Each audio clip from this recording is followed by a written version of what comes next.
শুভ দুপুর বন্ধুগণ। আজকে শুভ দুপুরের শুভেচ্ছা জানাচ্ছি ভাপা ইলিশের সাথে।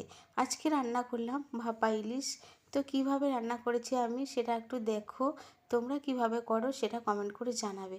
ইলিশ মাছ তো যে কোনো রান্না এক একজন এক এক রকমভাবে বানায়। আমি আজকে ইলিশ মাছের ভাপা বানিয়েছি কীরকমভাবে সেটা একটু তোমরা দেখো, আর দেখে কমেন্ট করে জানাবে কেমন হয়েছে। কমেন্ট করতে ভুলো না যেন। ইলিশ মাছ ভাপা করার জন্য 2 চামচ আমি এখানে সাদা সর্ষে নিয়েছিলাম, কালো সর্ষে 2 চামচ নিয়ে নিয়েছি। তারপরে দিয়ে দিলাম এর উপর থেকে পোস্ত। পোস্ত দিয়ে দিচ্ছি বড় চামচ দিয়ে 2 চামচ, আর স্বাদ মতো জল। আগে আমি সর্ষেটা কিছুটা মিক্সড করে নিয়েছিলাম, তারপরে পেস্ট করার পরে পোস্ত, লবণ হলুদ মাখিয়ে মাছটা রেখে দিয়েছিলাম। খুব হালকা মতো হলুদ দিয়ে, সামান্য হলুদের গুঁড়ো আর লবণ মাখিয়ে মাছটা কিছু আর লেবুর রস একটু দিয়ে ম্যারিনেট করেছিলাম। এরপরে দেখো সর্ষে পোস্তর যে মশলাটা আমি বেটে রেখেছিলাম সেটা কিন্তু এখন সুন্দর করে মাছগুলোতে উল্টে পাল্টে আমি মেখে নিচ্ছি। অনেকে কৌটোর মধ্যে দেয়, আমি মেখে নিয়েছি।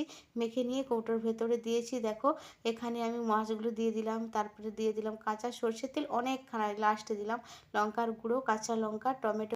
এখনই কি সুন্দর কালারটা এসে কৌটোর মধ্যে ঢেকে আর রান্নাটা করতে দিয়েছিল। এরপরে কৌটো ভরে 5 মিনিটের মতো রান্না করে নিয়েছি। ইলিশ মাছ ভীষণ নরম, তাতেই আমার একটু একটু এক একটা চাকা একটু একটু ভেঙে ভেঙে গেছে। আমি খুব তাড়াহুড়ো ছিল বলে এখানে আমি আসতেই পারিনি, রান্না নিয়ে ব্যস্ত ছিলাম। তো দেখো মাছটা একদম হয়ে গেছে, আর আমি নামিয়ে দিয়েছি। এইরকম কালারটা এসেছে, আর আমি একটু রস রস রেখেছি ভাতে মাখার জন্য। এটা কিন্তু দারুণ লাগলো খেতে, ইলিশ মাছটা ভীষণ ভালো লাগলো। ইলিশ মাছের যখন রান্না করেছিলাম গন্ধে পুরো মোমো করছিল, আর ভীষণ ভীষণ